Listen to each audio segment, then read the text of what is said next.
umpan lele, ikan meneng. Udah kita potong-potong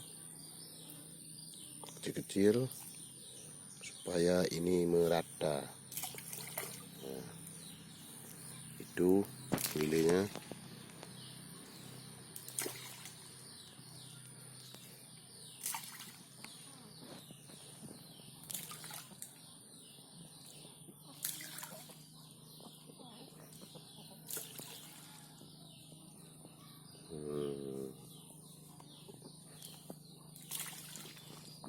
Lanjutkan lagi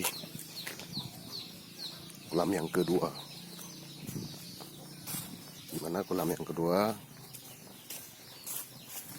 di lokasi tidak jauh dari kolam itu juga. Nah ini guys, kolam yang kedua.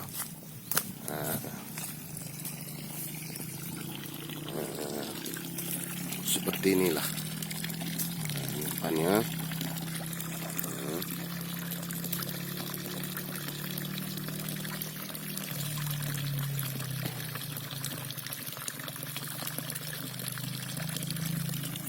Guys,